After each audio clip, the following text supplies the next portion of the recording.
Bonjour à toutes et à tous. Bien écoutez, j'ai à la fois une grande et délicate responsabilité que d'animer ce débat, cette soirée donc, de témoins.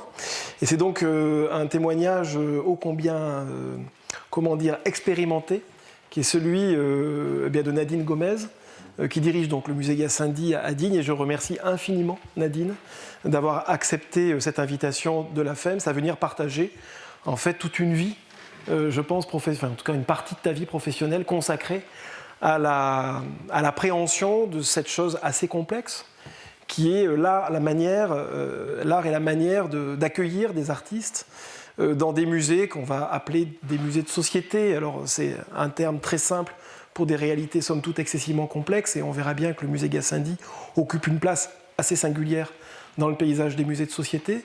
Donc déjà, très sincèrement, merci de partager. On va se laisser 1 heure de temps à peu près. Je crois que c'est la contrainte de l'exercice. Donc il faudrait évidemment bien plus de temps, mais nous sommes convenus avec Nadine d'avoir plutôt un échange assez informel et qu'on a un peu préparé, mais pas trop non plus, histoire de laisser du temps à de l'échange un peu spontané, un peu improvisé, et puis du débat, la question. Alors les questions arriveront dans un deuxième temps, si vous voulez bien. On va un peu lancer la machine, et puis en fonction de cela, on se réservera peut-être un quart d'heure, 20 minutes d'échange à la fin. Ce que je vous propose, moi, c'est d'organiser notre propos un peu en 3 temps. Tout d'abord, un peu, moi, je vous resituer un peu qui est Nadine. Je vous donnerai comme ça quelques éléments qui m'ont semblé, qui seront évidemment très superficiels, mais qui me semblent importants à révéler pour celles ou ceux qui dans la salle ne te connaissent pas. Dire 2 mots du musée que tu diriges aussi, de son projet scientifique et culturel, qui est totalement orienté autour des questions qui vont nous préoccuper pendant ces 3 jours. En tirer peut-être quelques conclusions, en tout cas essayer de faire un peu le tri dans ce qui est important là-dedans et ce qui l'est un petit peu moins, et puis revenir sur quelques expériences un peu concrètes. Alors la proposition de Nadine est non pas de proposer un PowerPoint qui peut-être enfermerait un peu le propos, mais plutôt de les faire défiler un diaporama de 150 images, une centaine d'images en tout cas, qui vont illustrer de près ou de loin ce dont on va parler, va montrer des installations d'artistes qui comptent beaucoup dans la vie du musée Gassendi de Digne. Donc, je me permets du coup de dire à quel point tu es vraiment une conservatrice atypique, déjà de par ta formation de géologue. Donc peut-être que cette formation-là, on le verra, et vous allez voir beaucoup de rochers, vous allez voir beaucoup de géologie dans ce diaporama, et c'est évidemment pas le fruit du hasard. Donc tu nous diras peut-être en quoi cette formation scientifique te permet peut-être de regarder ton territoire d'une certaine façon. Et tu es tout autant atypique que soucieuse d'occuper la multiplicité des rôles du musée, à la croisée de la discipline artistique, du développement local, du tourisme culturel aussi. Et on pourra parler un peu de tourisme culturel et la façon dont les démarches de création alimentent des dynamiques touristiques dans des territoires qui peuvent des fois être un peu éloignés des grands centres où se concentrent les institutions culturelles. En tout cas, c'est cette démarche d'intégration, une démarche durable, qui me semble être quelque chose de très, très caractéristique dans cette pratique qui est la tienne au musée Gassendi. En 1984, après ta formation de géologue, tu apprends le métier de conservateur au Creusot. C'est un nom qui doit évidemment parler à quelques-unes ou quelques-uns. Et tu vas donc passer par l'expérience éco-muséale du Creusot, par ce laboratoire du Creusot. Et je cite, dans un texte que tu as publié pour l'ICOM, « L'expérience du Creusot m'a donc enseigné l'intégration d'un musée dans son territoire et la référence au concept de musée éclaté. réseau de petits lieux en connexion les uns avec les autres, gérés par les habitants et prenant en compte les questions spécifiques à la région. Maintenant, 2 mots sur le musée que tu diriges, le musée Gassendi. Alors, il ne s'est pas appelé le musée Gassendi dès son ouverture en 1885. Il devient le musée Gassendi en 2003. Peut-être que tu nous expliqueras ce glissement sémantique et pourquoi Gassendi, cette grande figure scientifique du XVIIe siècle, apparaît. Donc, en tout cas, un musée qui est un musée mixte, et je pense que c'est un concept sur lequel il sera intéressant de revenir, dans cette idée de juxtaposition d'objets dissemblables et qui forment du coup des univers de collection qui peuvent ou non dialoguer, si on souhaite qu'ils dialoguent. Et c'est d'ailleurs peut-être une dimension du projet scientifique et culturel que tu portes.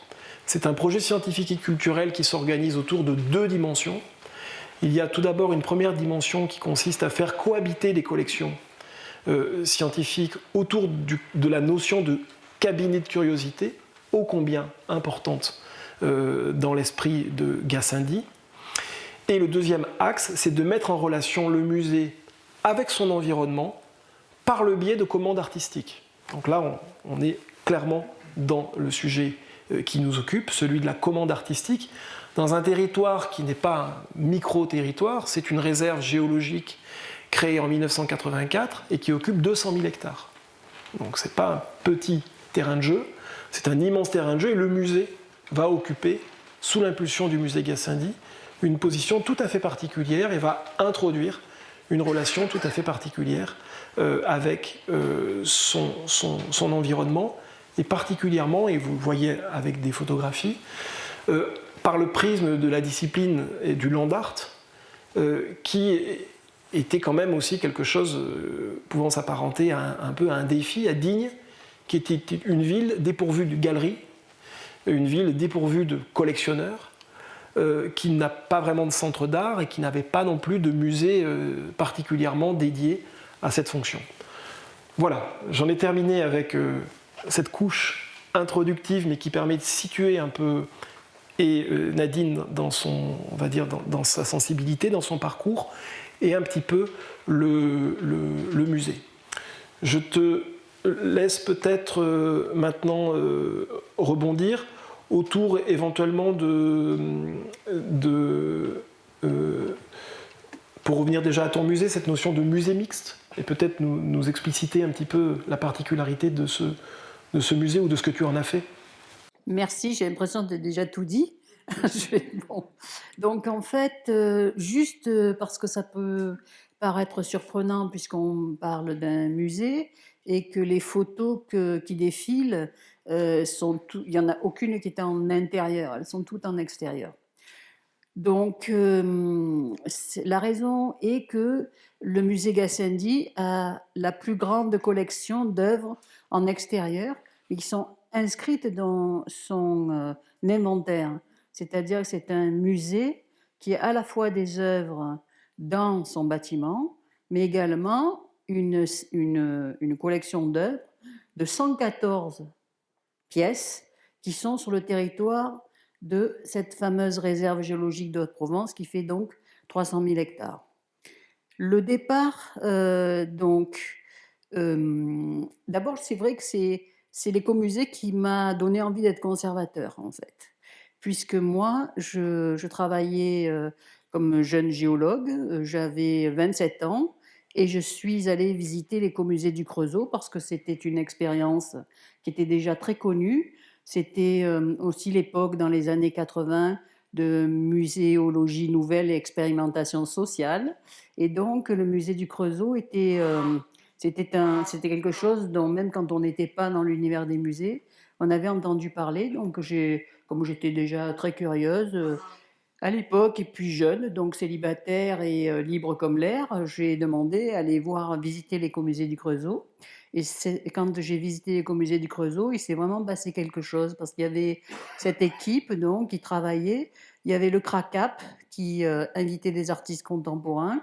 Il y avait ces ce réseau de musées en extérieur. Et puis, il y avait une équipe qui était une équipe extrêmement mobile, militante, etc. Donc, j'ai demandé si je pouvais venir travailler chez eux. Ils m'ont dit non, non, mais par contre, tu peux venir faire un stage pour devenir conservateur de musée. Et c'est étrange quand même, hein. J'avais 27 ans. Je dis mais oui, mais pourquoi pas? Et en fait, c'est comme ça que ça a commencé.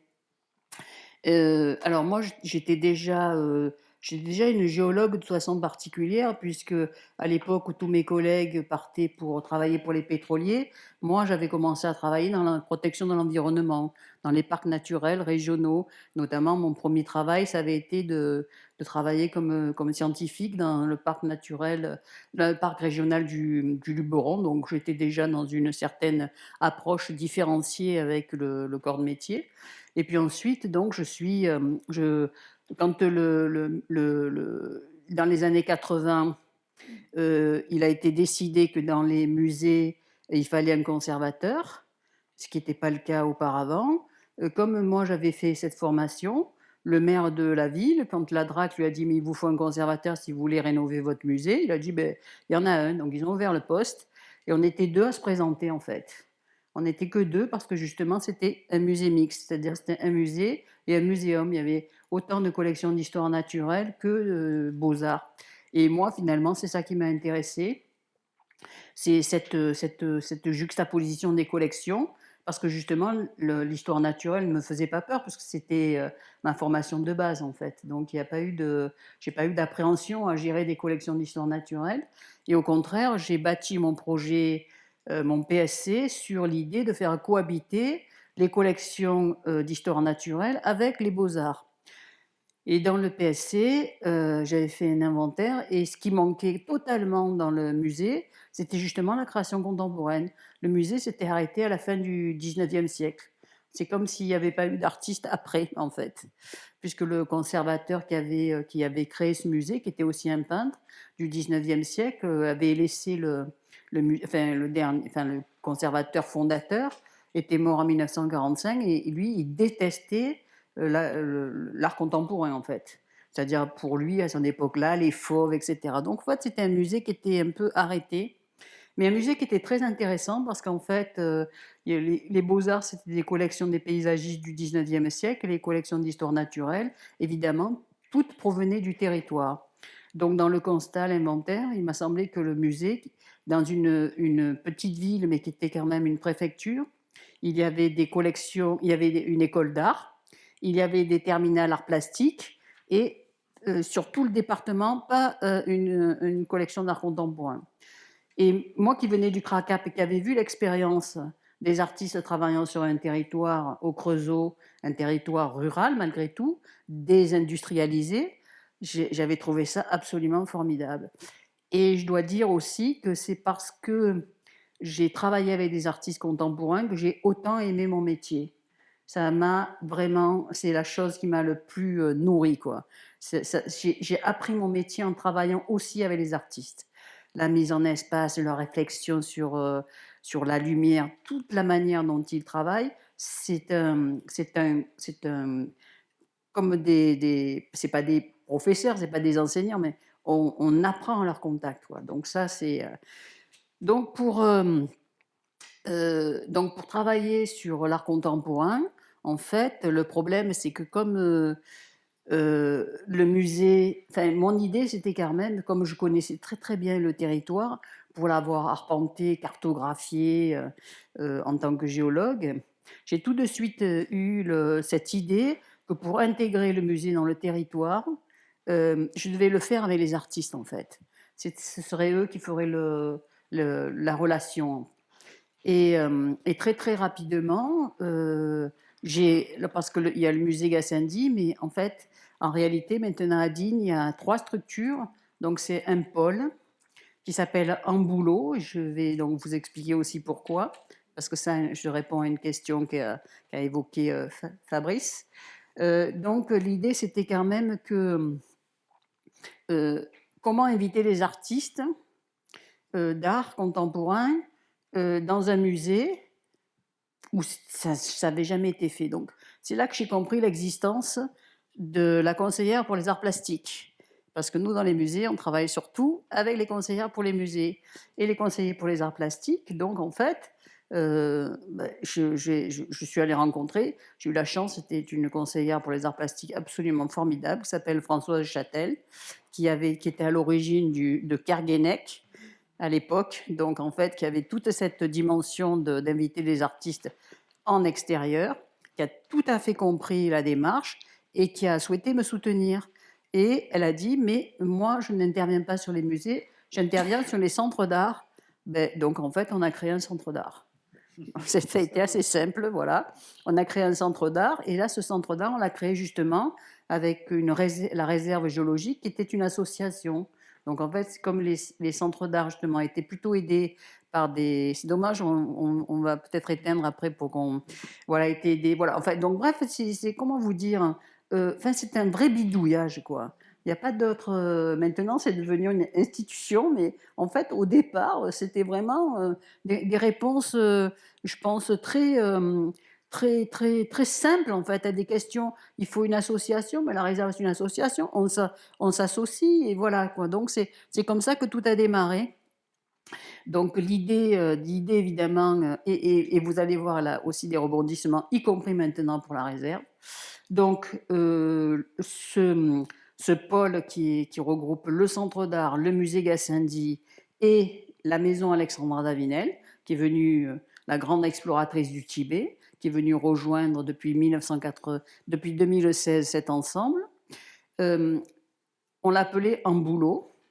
On l'appelait en boulot parce que justement à Digne, il y a un philosophe qui s'appelle Pierre Gassendi, XVIIe siècle, philosophe et mathématicien, donc astronome au XVIIe siècle, un ami de Galilée et un contradicteur de Descartes, et dans une controverse qui est célèbre entre Descartes et Gassendi, tout en latin, le cogito ergo sum de Descartes, la réponse de Gassendi, c'est ambulo ergo sum.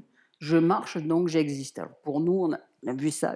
Gassendi, mais c'est extraordinaire. Gassendi a déclaré ambulo ergo sum. C'est vraiment ça pourrait être notre fronton, quoi. Donc on a dit, on va appeler le musée ça le musée Gassendi. Parce que d'abord, on voulait rendre hommage à cet homme du XVIIe siècle, qui au fond était un moderne, puisqu'il était copernicien quand personne ne l'était. Enfin, c'était pas aussi répandu. Et puis ensuite, pour nous, cette pensée du mouvement comme existence, on a trouvé que c'était absolument formidable.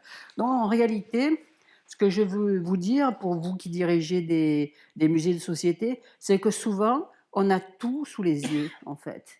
C'est-à-dire que entre nos collections, l'histoire des lieux qu'on connaît très très bien quand on gère ce type d'établissement, parfois justement simplement de se pencher sur les collections, sur l'histoire des lieux, l'histoire des bâtiments, l'histoire des personnes, tout ça, ça peut faire du ferment pour la créativité. Parce que par exemple, vous voyez la formule de ambulo ergo sum, c'est pas du tout nous qui l'avons trouvée, c'est un artiste qui s'appelle Herman de Vries, qui trouvait que quand même ce Descartes, c'est un artiste hollandais, dans le bouddhisme zen, et qui a 92 ans, donc c'est un monsieur, voilà, un âge respectable, qui s'intéresse beaucoup à la philosophie et qui détestait Descartes, qui lui trouvait... parce que, vous voyez, maintenant, Descartes avec ses animaux-machines, etc., est quand même beaucoup remis en question, alors que, justement, Gassendi n'était pas du tout dans cette veine-là.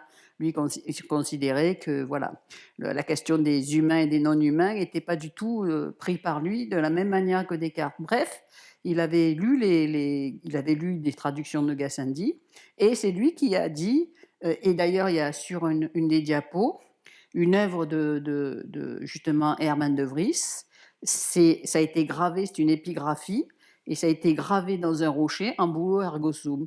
Et nous, à partir de ça, donc en fait finalement c'est une œuvre d'artiste qui nous a, quand je vous disais que ça nourrit, qui nous a apporté finalement une superbe idée quoi, pour tout ce qu'on allait développer. Donc là, ça c'était pour Gassendi, pour pourquoi après la première tranche de rénovation du musée, alors c'était le musée de Digne. Moi, j'aimais bien le musée de Digne. Mais en fait, après, on m'a dit, ah mais non, parce que c'est le conseil départemental qui a payé les travaux, alors ça va s'appeler le musée départemental de Digne. Et Digne, entre-temps, était devenue station thermale. Enfin, c'était pas entre-temps, mais ça a été accolé. Et donc, du coup, ça devenait le musée départemental de Digne. Et ben, je dis, oh non, ça, c'est pas possible. Voilà. Donc, on m'a dit, bah, puisque tu veux pas que ça s'appelle musée départemental du Nébel, t'as qu'à trouver une meilleure idée. J'ai dit Gassendi. Et en fait, comme Gassendi, c'est le boulevard Gassendi, la place Gassendi, on a la statue au milieu de la place, personne n'a osé dire, mais non, Gassendi, ça va pas, quoi. Et en fait, c'est comme ça que c'est passé, en fait. Donc, il n'y a pas eu de, il y a pas eu de séance de communication. Voilà, donc ça, c'est la première des choses. Donc, alors, donc ça, c'était lier le musée avec son territoire. C'est-à-dire, les artistes étaient invités à faire des œuvres en plein air.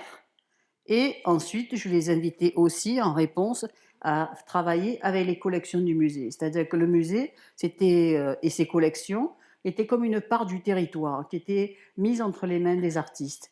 Et de façon à ce que finalement, les œuvres à l'intérieur et les œuvres à l'extérieur, ça fasse un aller-retour pour le public. Donc c'était aussi la question de la mise en marche des gens vers l'extérieur et après vers l'intérieur. Pourquoi ? Parce que par exemple, un des artistes avec lequel on a une collaboration assez importante, qui est un artiste britannique qui s'appelle Andy Goldsworthy. Et lui, Andy Goldsworthy, il a commencé à travailler avec nous et il nous a proposé de faire une œuvre qui serait une randonnée de 150 km dans laquelle chaque jour, en fait, on pourrait dormir dans un village abandonné où on aurait reconstruit une maison et que dans cette maison, les gens, lui, il ferait une œuvre à l'intérieur et ça s'appellerait un refuge d'art, c'est-à-dire un refuge pour l'art et un refuge pour les randonneurs. C'est pour ça que tu me disais que finalement, j'étais presque devenue aussi... J'ai justement le... Vas-y. Oui, parce qu'on dit souvent que les musées vous donnent des clés pour comprendre des œuvres, mais le musée Gassendi vous donne des clés pour aller dans des gîtes, dans des refuges d'art, pardon. Donc vous êtes doublement accompagné dans le musée, à la fois intellectuellement et physiquement. Donc, alors tu disais que tu avais un petit peu mis en sommeil, je n'ai pas besoin de te demander pourquoi, l'idée du musée En Marche. Je crois que tout le monde l'aura bien compris. Mais en tout cas, ceux qui t'ont piqué cette idée ont été bien inspirés parce qu'elle est très séduisante et très, très innovante. Et effectivement. Voilà, je t'ai coupé, mais enfin, c'était vraiment sur cette notion de clé. Oui. Et je trouve intéressant un musée où on vienne chercher des clés pour se livrer à une activité en pleine nature, mais qui connecte avec les collections. Donc c'est absolument formidable et tu es beaucoup dans l'utilisation du terme, voilà, le Angulo ergo sum. Il est là en lettres d'or. Hein. Oui, c'est ça. Et donc, il est beaucoup question de ce musée centrifuge et centripète. Hein. Dans tes écrits, tu insistes beaucoup sur ce mouvement-là, du dedans, du dehors, et cette porosité qu'il y a finalement entre le musée, son territoire, ses collections, et les artistes en sont les interprètes d'une certaine façon, mais peut-être pas forcément les médiateurs. C'est peut-être là-dessus qu'aussi on pourra un peu discuter. Mais même sur cette notion de musée centrifuge et centripète, c'était aussi parce que on dit souvent que dans les musées, il y a le pillage en fait. C'est-à-dire que les musées, c'est l'endroit où on accumule le trésor des vaincus, les sociétés qui ont disparu, les objets qui ne sont plus en usage, etc. Et donc en fait, le musée devient l'endroit où on va mettre tout ça. Et en fait, moi, je pensais cette idée, donc ça, c'était le centrifuge et centripète. En fait, c'était ce mouvement que le musée, en offrant des œuvres au territoire, était plus l'endroit où on collectait, mais l'endroit où on offrait, on diffusait C'était ça, cette idée, en fait, de combattre l'idée de ce musée juste un endroit, un réceptacle, voilà, pour conserver tout ce qui a disparu, en fait. Donc ça, c'était très important pour moi de le remettre en question. Et donc là, c'est comme ça qu'on a commencé. Après, qu'est-ce que je peux dire? Je sais pas, en fait, sur le... Alors, peut-être on va rentrer... Pardon, je vais prendre le micro du coup.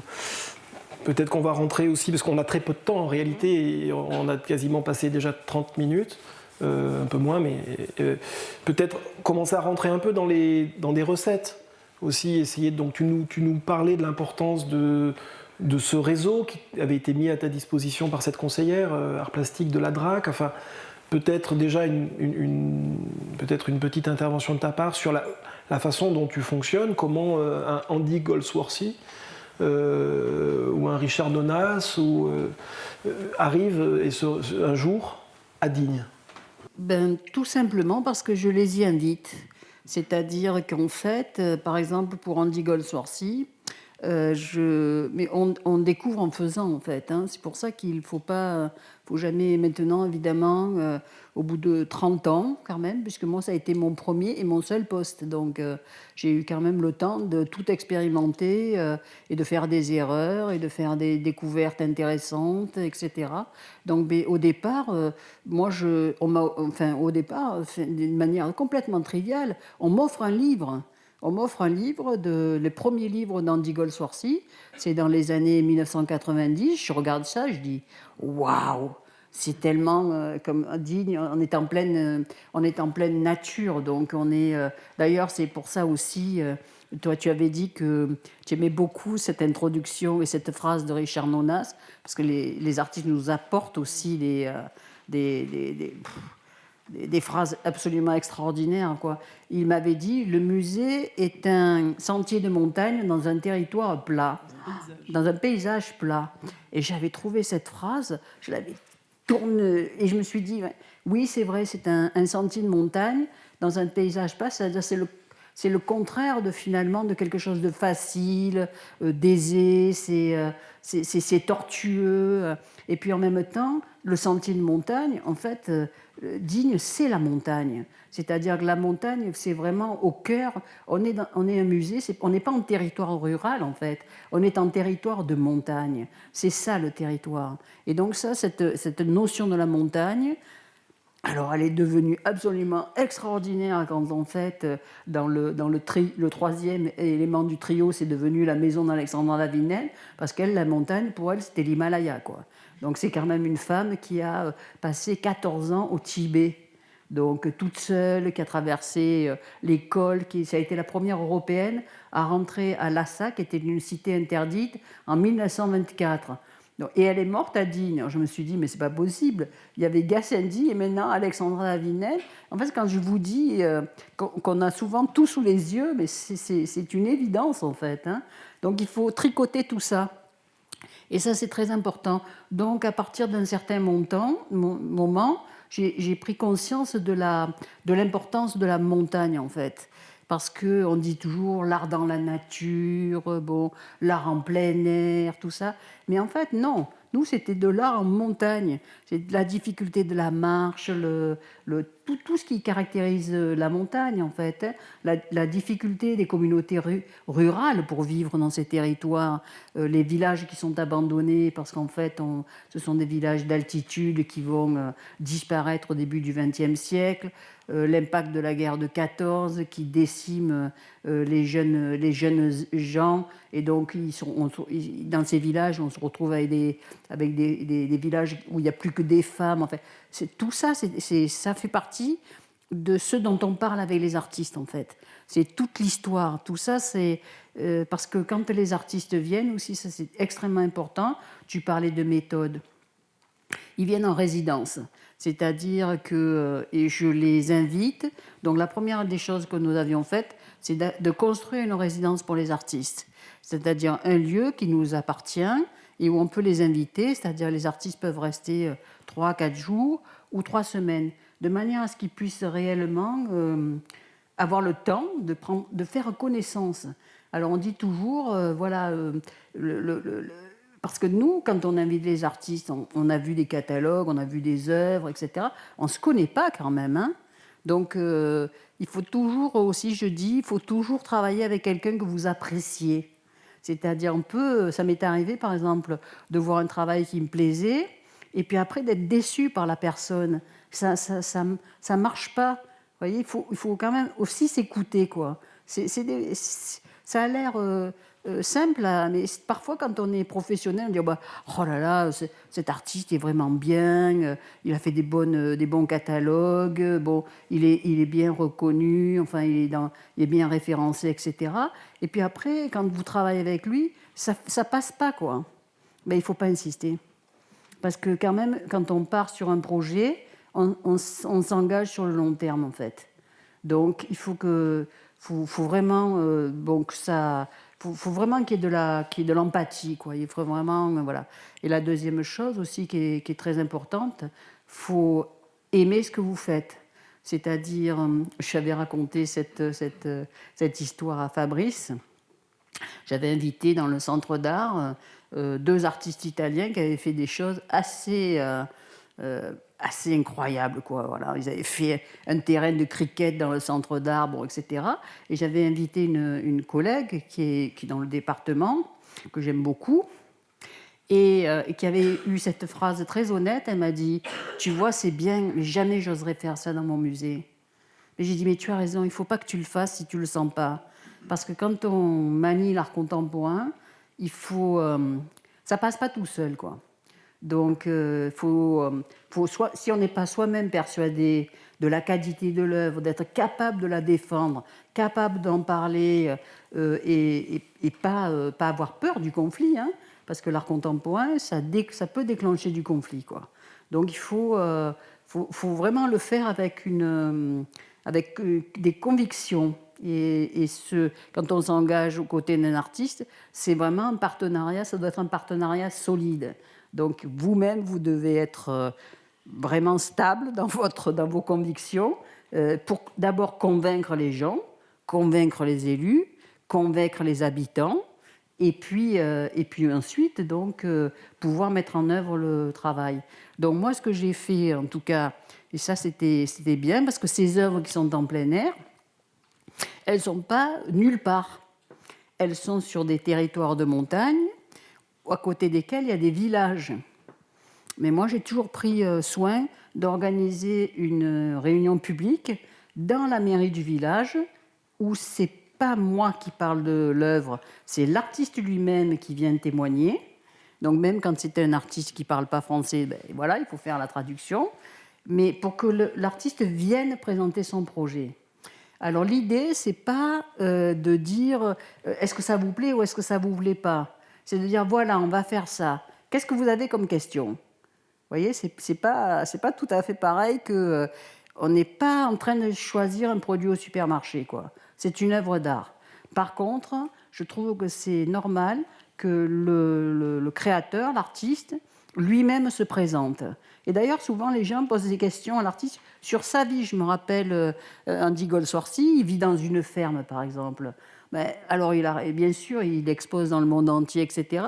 Mais en fait, quand on le voit dans sa ferme avec ses 4 enfants, finalement, il y a une espèce d'idée de l'artiste, une espèce de figure héroïque. Mais enfin, au quotidien, les gens, ils vivent tout à fait normalement, quoi. Enfin, en tout cas, les artistes avec lesquels j'ai travaillé, ils n'étaient pas dans des palaces à New York, ils habitent à la campagne parce que c'est ce qu'ils aiment, être en extérieur, travailler avoir comme voisins des fermiers. Voilà, bon, pas tous, hein, parce que par exemple Richard Nonas, par exemple, vivait à Manhattan, puisque malheureusement il est mort. Mais en même temps, c'était un anthropologue de formation qui avait vécu 6 mois au Nouveau-Mexique, etc. Et quand il est venu présenter son projet aux gens du village, il a présenté son atelier de New York, en fait, avec tous ces objets. Il a dit, voyez, ça c'est mes montagnes. Mais les gens ont parfaitement compris, quoi. C'est ça qui était formidable. C'est-à-dire que les artistes ont les bons mots aussi pour expliquer leur travail, voilà. Donc voilà, j'ai toujours tenu à ce que les habitants, les gens habitants de proximité, soient les premiers informés. Alors, il y a eu quand même quelque chose d'assez rigolo, c'est pour l'œuvre de Herman de Vries, qui est le Sanctuaire de la nature, qui est une commande publique de l'État, à 1400 mètres d'altitude. Donc, vous imaginez bien que là, il n'y a pas de village.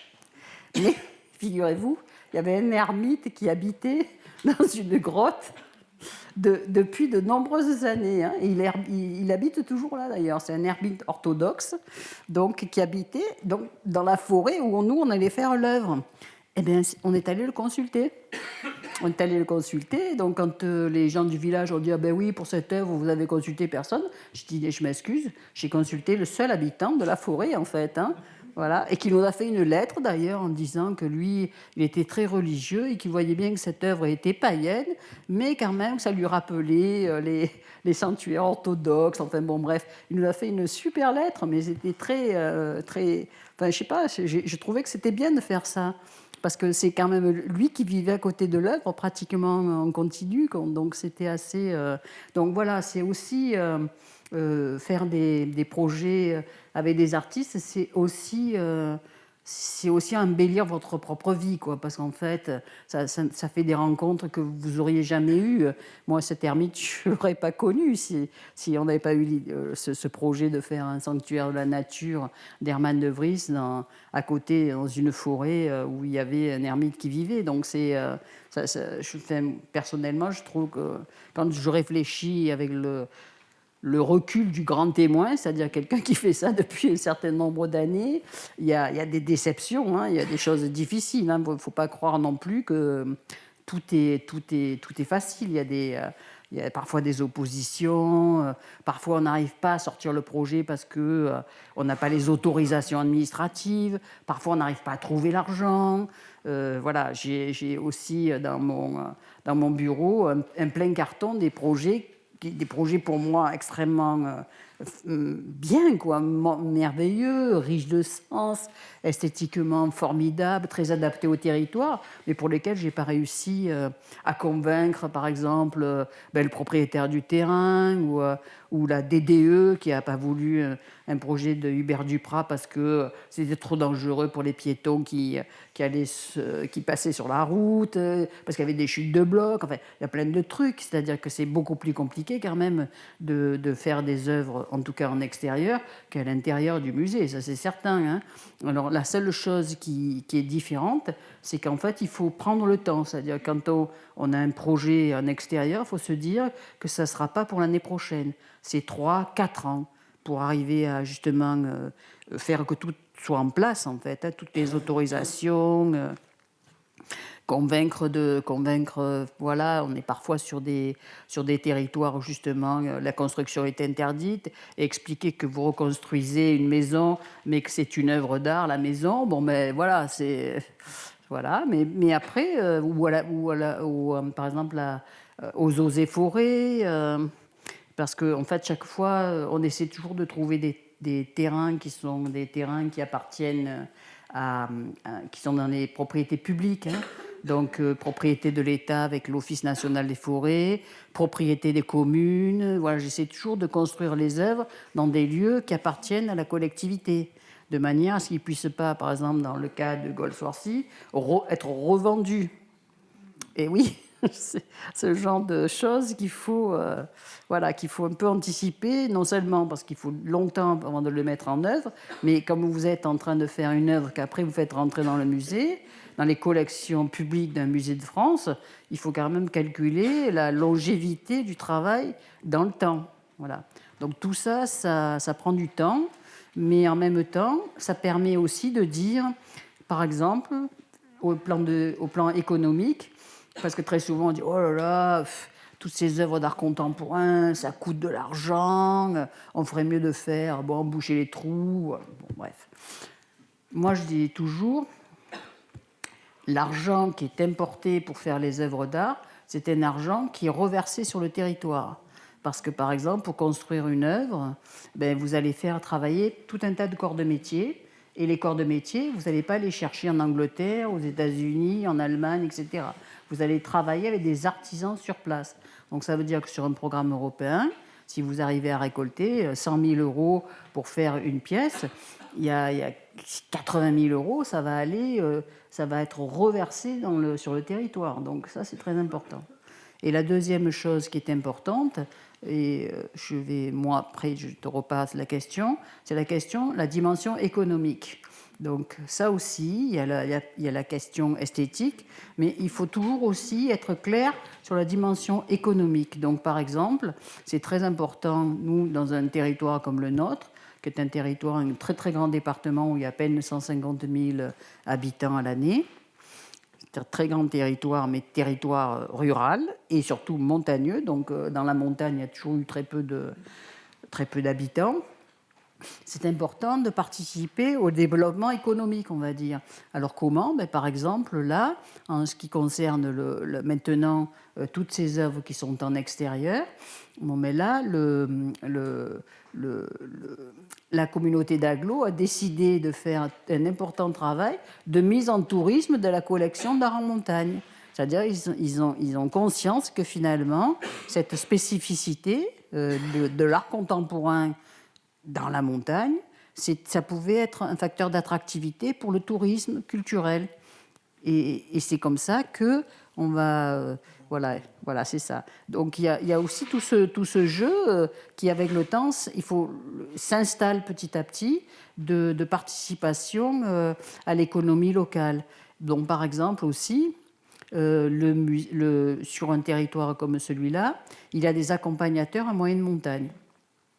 Mais nous, sur un programme européen qui s'appelait Innovation touristique en milieu rural, ITMR, on a réussi à avoir des financements pour faire 15 jours de formation pour les accompagnateurs et les hôteliers, toutes les petites structures d'hébergement, gîtes, chambres d'hôtes, pour les former et les informer sur la collection d'art contemporain et leur donner des outils de médiation, de manière à ce que les accompagnateurs en montagne, comme ils disaient eux-mêmes, ils tombaient sur une œuvre d'art. En fait, ils tombaient, et voilà.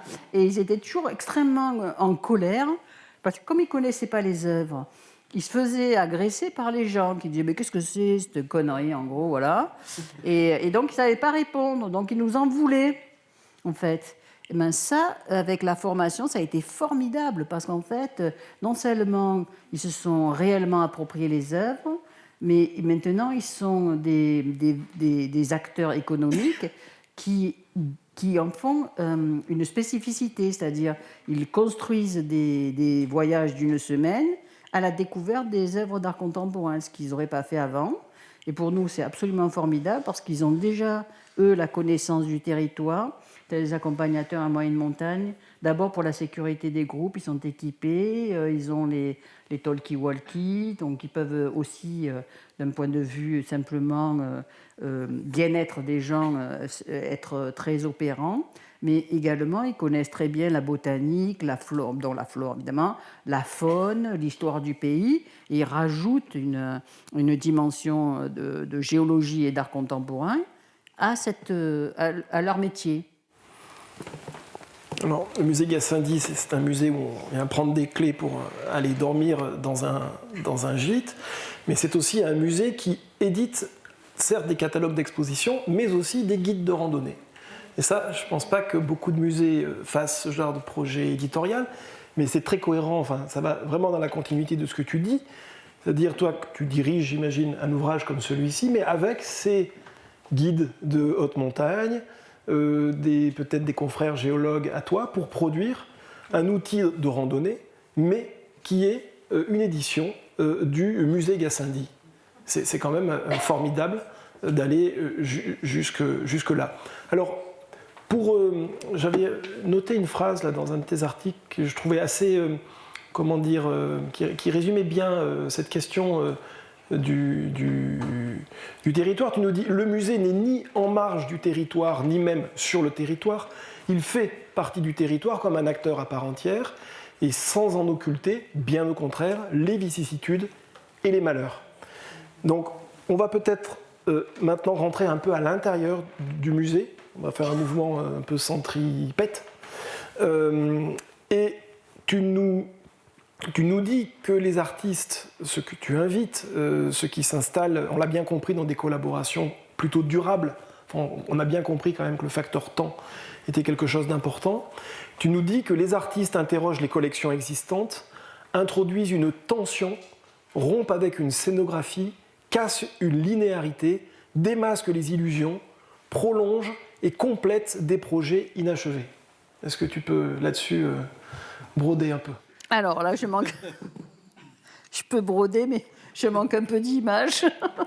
Alors, donc, par exemple, on a une salle des paysages dans le musée, qui est une salle avec des peintures des paysagistes provençaux du 19e siècle. Donc, en général, tout le monde, alors c'est des visions extrêmement romantiques de la campagne, c'est-à-dire qu'on a Mireille et Vincent, un beau jour de printemps, en train de discuter sous un arbre fleuri. Et bon, ça ne rend pas tellement compte de la situation des bergers, qui sont très souvent sous la pluie, qui sont des gens qui vivent dans une certaine misère. Et c'est ce que j'appelle donc une vision, la vision des peintres du 19e siècle est un peu folkloriste, c'est-à-dire qu'en fait, c'est une fiction, c'est complètement une fiction. Sauf que les gens, quand ils regardent ces peintures, ils les regardent comme de la photographie. C'est-à-dire, ils ne décryptent pas l'image. Les formats allongés, par exemple, les couleurs dorées de l'automne, tout ça, ça produit une empathie avec le paysage. Mais en fait, pour moi, je lis ça, et donc nous, quand on fait de la médiation, on dit, voilà, ce paysage que vous voyez des Alpes de Haute-Provence n'existe pas. C'est une représentation de quelqu'un, par exemple, notamment le fondateur du musée, mais toute cette école-là des faits libres, qui veulent exalter la Provence comme un territoire, une espèce de paradis perdu, en fait. Mais et contre la modernité, contre la vie dans les villes, contre la vie nocturne, etc. Tout ce que les avant-gardes du XXe siècle vont exalter. Donc nous, notre collection de base, la collection permanente, c'est ça. Donc mais moi je dis, mais ça, ce n'est pas la réalité. Et par contre, il y a au fond de cette salle des paysages, il y a un grand mur en terre qui a été fait par Andy Goldsworthy. Donc c'est un mur qui fait donc, je sais pas, 5 mètres de haut, 6 mètres, enfin, bon, imposant, au fond. Je dis, mais ça aussi, c'est un paysage. Mais ça, c'est un paysage, vous allez être étonné de ce que je vais vous dire. C'est un paysage réel, parce qu'il est fait avec la terre même du paysage, avec les choses mêmes. Et les gens, en fait, ils sont quand même ils sont surpris, mais et en fait, donc ils regardent les peintures du 19e, puis ils regardent le mur de Goldsworthy, et en fait, ils se rendent compte que quand je dis que ça crée une tension, d'abord j'explique qu'il y a des familles d'artistes et que pour moi, Goldsworthy, c'est un paysagiste, même si c'est au XXe siècle, au XXIe siècle, même maintenant, mais qu'en même temps, si dans la salle il n'y avait eu que des peintures, bon, sur une seule ligne, etc., ça aurait été quand même d'une certaine quiétude. Le fait de mettre une œuvre contemporaine dans une salle, finalement, ça crée une tension. Mais ce n'est pas forcément une confrontation, parce que les œuvres sont amies, en fait. Elles ne sont pas ennemies. Ce n'est pas une dénonciation, ou c'est pas si c'était un dialogue conflictuel. Non, mais c'est apporter quelque chose d'autre. Et surtout, montrer comment on peut regarder une œuvre d'art contemporain en réfléchissant parfois pas simplement à ce qu'on voit, mais en quoi c'est, comment c'est fait.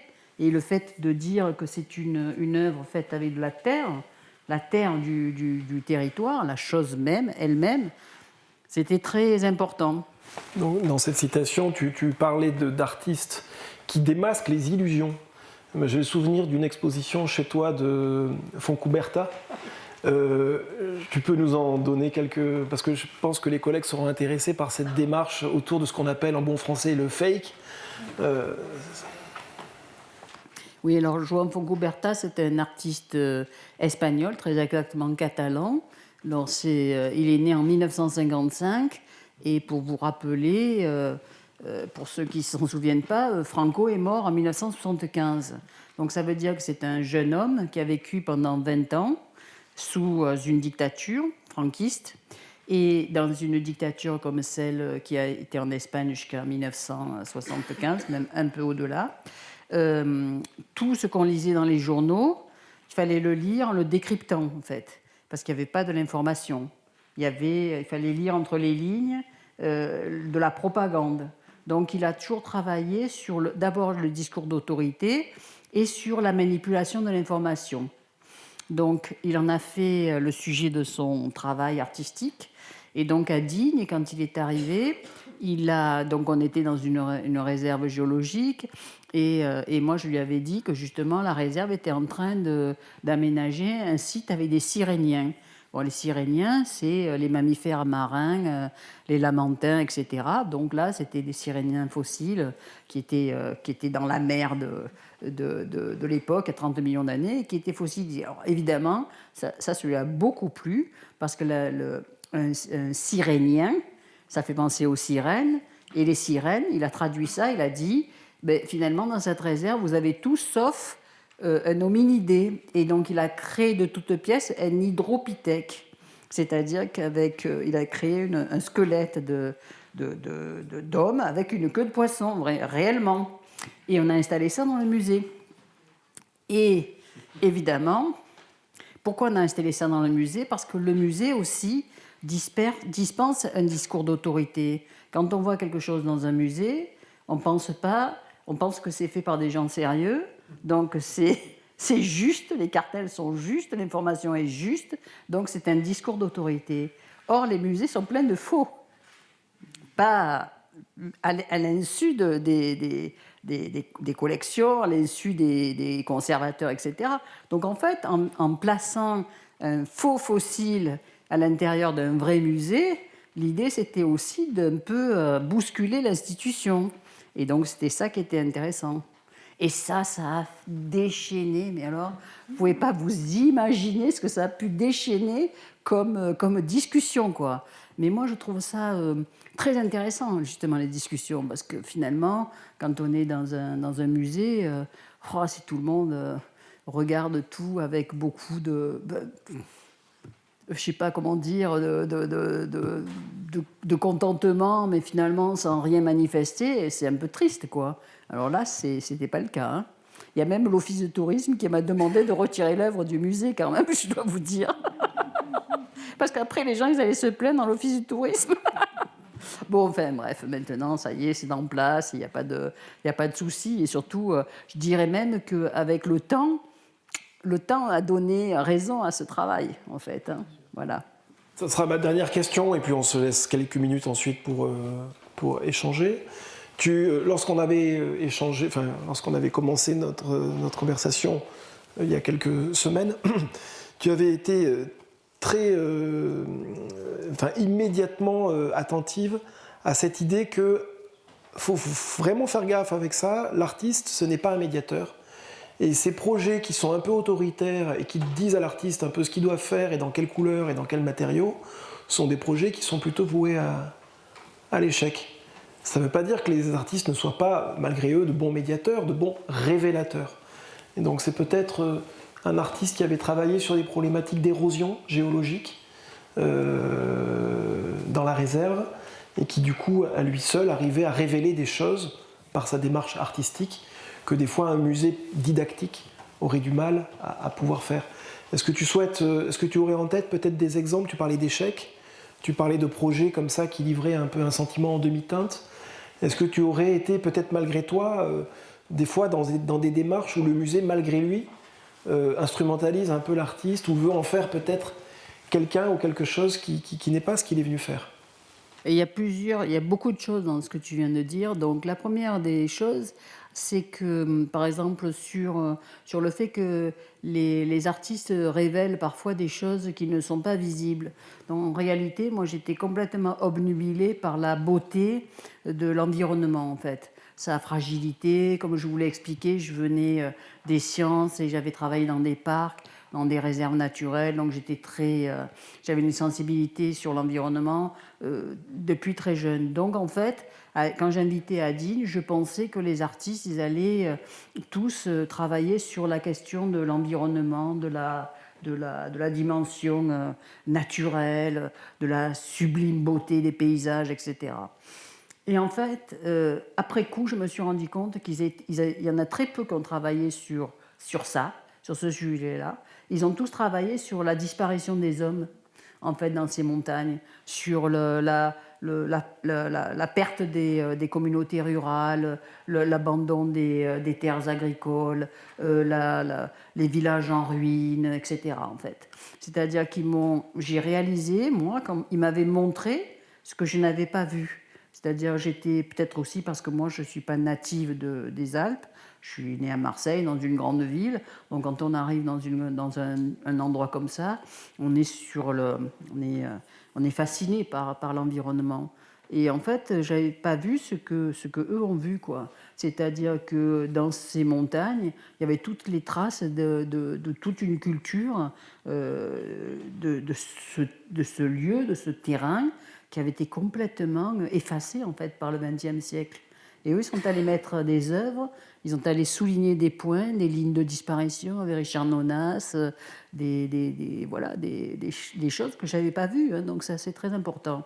Donc ça, c'est surtout le rapport avec le visible et l'invisible, hein, ce dialogue de l'art, en fait. Hein. La deuxième chose sur la médiation, c'est que tous les artistes sont, c'est une lapalissade, mais ils sont tous différents, évidemment. Il y a des artistes qui sont des très bons médiateurs et qui ne sont pas de très bons artistes. C'est-à-dire qu'ils vont être vraiment formidables pour animer des ateliers, pour amener les gens à réfléchir, etc. Mais la production plastique n'est pas bonne.